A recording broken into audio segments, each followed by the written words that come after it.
नमस्कार। सभी विष्णु भक्तों को पाप मोचनी एकादशी की बहुत बहुत शुभकामनाएं। पाप मोचनी एकादशी 25 मार्च को मनाई जाएगी। इस दिन सुबह उठकर सर्वप्रथम गंगा स्नान करते हैं या गंगा नदी अगर उपलब्ध न हो तो किसी पवित्र सरोवर में स्नान करते हैं और भगवान विष्णु के पूजा का तथा व्रत का संकल्प लेते हैं।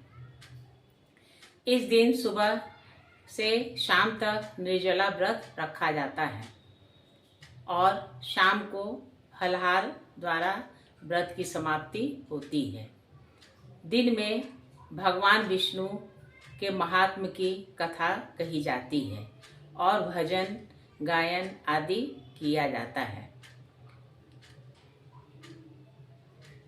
पाप मोचनी एकादशी करने से हमारे सारे पाप नष्ट हो जाते हैं, ऐसी धार्मिक मान्यता है।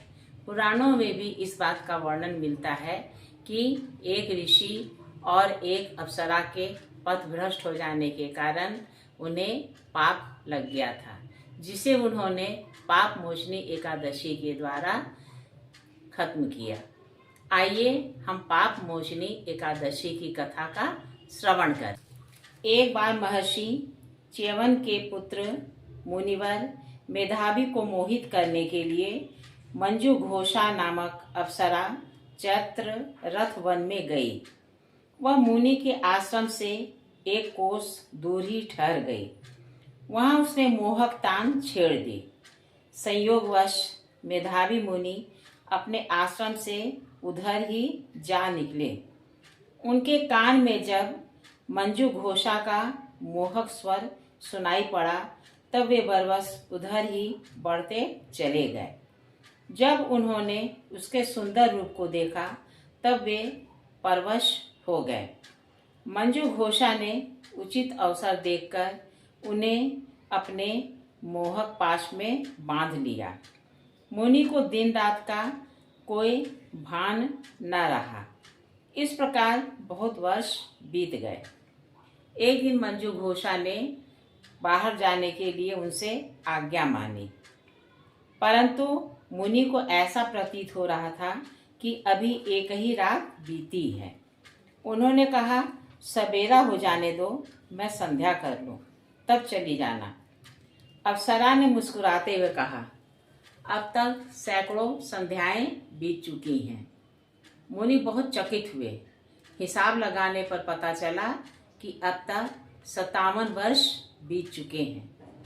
इस हिसाब से मुनि का माथा ठनक गया। उनकी बुद्धि चकरा गई। वे समझ गए कि मंजू घोषा का यह प्रयास विघ्न डालने के लिए था। उन्होंने शाप दे दिया, तूने मेरा तप नष्ट किया है, अतः तू पिशाचिनी हो जा। उसने बहुत अनुनय विनय किया, तब ऋषि का मन पिघल गया। ऋषि ने शापोद्धार का उपाय बताते हुए कहा, चैत्र के कृष्ण पक्ष की एकादशी का नाम पाप मोचनी है। इसके अनुष्ठान से तुम्हारी पिशाचिता दूर हो जाएगी। मैं भी इसी व्रत के अनुष्ठान से अपने पापों को दूर करूंगा। दोनों ने पाप मोचनी एकादशी व्रत का अनुष्ठान किया और दोनों ही अपने पापों से मुक्त हो गए।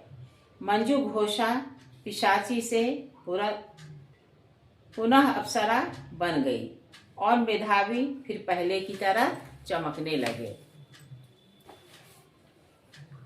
कहिए मेरे श्रद्धालु श्रोताओं, आपको पाप मोचनी एकादशी की कथा कैसी लगी? अगर अच्छी लगी हो तो कृपया इसे लाइक और सब्सक्राइब कीजिएगा। नमस्कार।